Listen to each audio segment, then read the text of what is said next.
For the second day, a brief ceasefire plan to allow residents of Mariupol to evacuate seems to have fallen apart.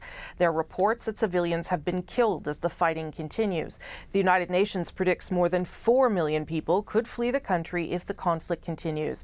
This morning, I spoke to the UN's High Commissioner for Refugees, Filippo Grandi, from a refugee reception center in Poland, just near the Ukrainian border. High Commissioner Grandi, thank you for joining us here. Appreciate it. Thank you. Thank you for inviting me. You've been on the ground now and been able to see people trying to flee Ukraine. Can you give us a sense of the scale of this crisis, High Commissioner? I have to tell you the truth. It's difficult to even give a sense of precisely that scale. Today we passed the 1.5 million mark. 1.5 million people have fled Ukraine in the past 10 days.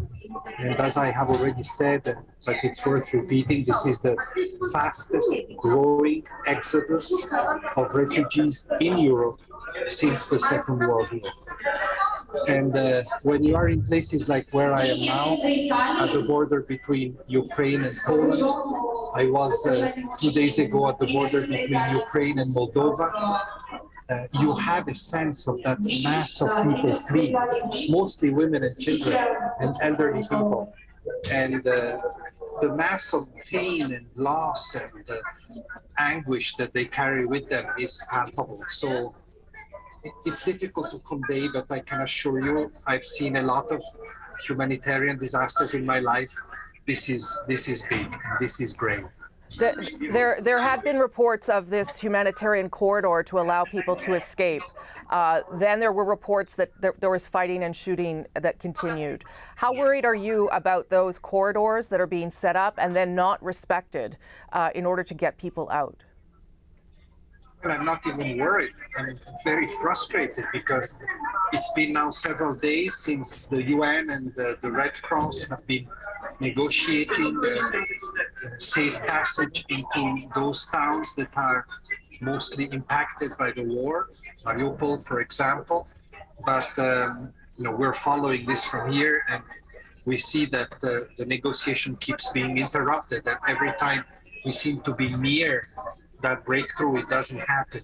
I hope it does, because that way humanitarian agencies can bring supplies to the people in terrible need and can try to help people that wish to get out to be evacuated from those cities. But these things take time. They cannot be done in a couple of hours. So we really need a good period of tranquility, and it seems to have been difficult to achieve.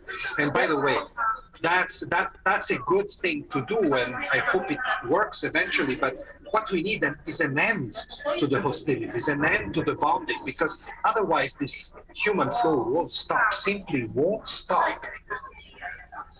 What would you like to see, High Commissioner, from countries like Canada, where I am, to help the humanitarian part of this crisis, of this war?